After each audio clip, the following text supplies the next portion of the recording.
อ่าสบายดีพี่น้องปองไปบอกกันนะงานศพทรงจากการของผู้เสียชีวิตต่างบ้านสะโอมงคลเชนนแข่งสารบัญประเพณีของลาวได้สืบทอดกันมารุ่นต่อรุ่นเอาแบบเชิงแต่ก่อนตามประเพณีของประเทศลาวจะเป็นรุ่นเก่าเอาแบบเชิงแต่ก่อนยังบ่มีเมน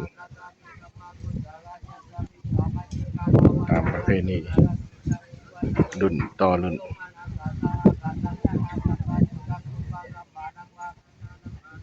ทุกบ้านกับประเพณีสิบ่คือกัน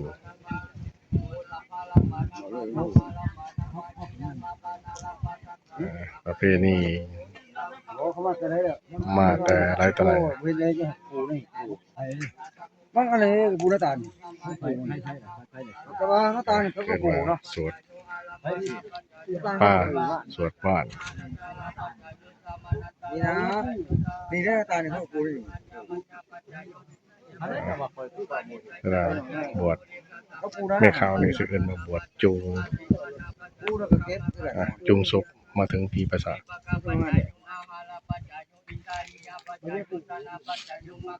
ประเพณีเด้อพี่น้องเด้อแล้วก็มากินเหนียวก็ได้กับเส้นกับหมูบันหน้า อันนี้ค่อยมันนะปูเขาปูนะนี่ปูเขาไปเนาะอันนั้นทางห้องเขาขอว่าก็เขาปูนะ ประเพณีหรือพี่น้องทั้งเขตลาวใต้บรรยากาศดีลมเย็นสบายถ้าแถบบ้านลาวใต้ก็สิเอิ้นผีปราสาทเรื่องนี้นะเพชรเนาะ บรรยากาศคนใดก็แซ่บคำหมูวันหน้าพี่น้องมันเป็นเพจคำหมู